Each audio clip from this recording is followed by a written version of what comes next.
Bonjour les enfants, Maxence est prêt pour vous montrer un jeu acoustique. Alors Maxence, montre-nous de quoi tu as besoin.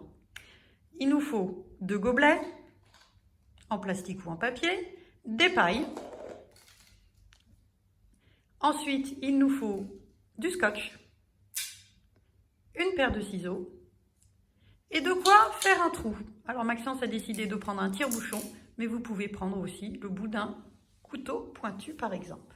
Alors vas-y Maxence, on va l'observer et voir ce qu'il est en train de fabriquer pour son jeu acoustique. Donc il coupe du scotch ou du ruban adhésif, scotch ou ruban adhésif. Ensuite, il fait plusieurs petits bouts. Il en met sur chaque doigt pour pas que les bouts collent entre eux. Alors vous pouvez faire comme ça ou alors vous pouvez prendre un petit bout, après un autre petit bout, après un autre petit bout. Ça évite que les bouts se collent entre eux. Très bien. Ensuite, une fois que le scotch a été découpé, Maxence va prendre une paille et une autre paille, donc 2 pailles. Il va décider de les scotcher entre elles. Il met son bout de scotch, il met ces 2 pailles l'une dans l'autre et il met du scotch. Très bien. Ensuite, il va prendre une autre paille. Il décide de les ajuster l'une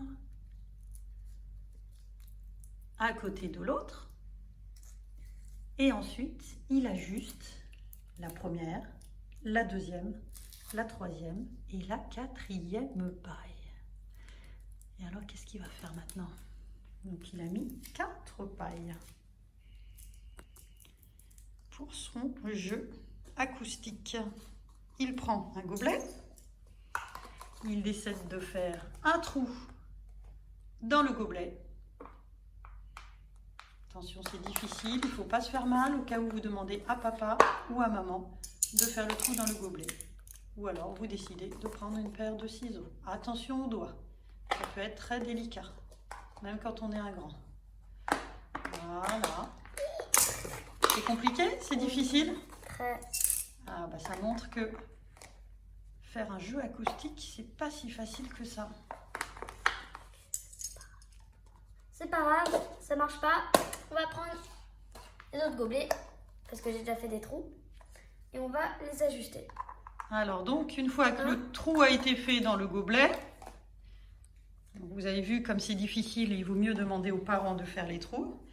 On prend un gobelet, on les met à l'extrémité des pailles. On prend un autre gobelet où, est-ce que tu peux montrer le trou Maxence?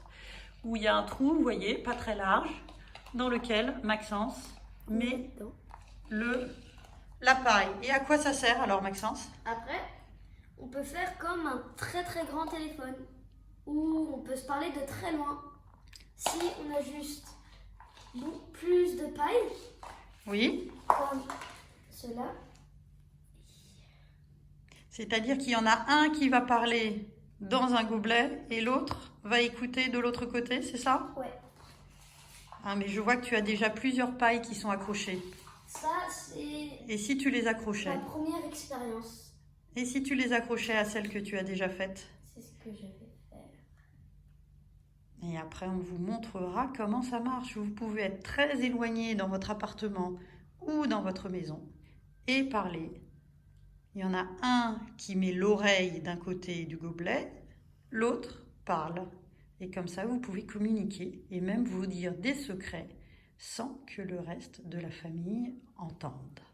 Alors, on vous retrouve bientôt et vous allez voir comment ça marche.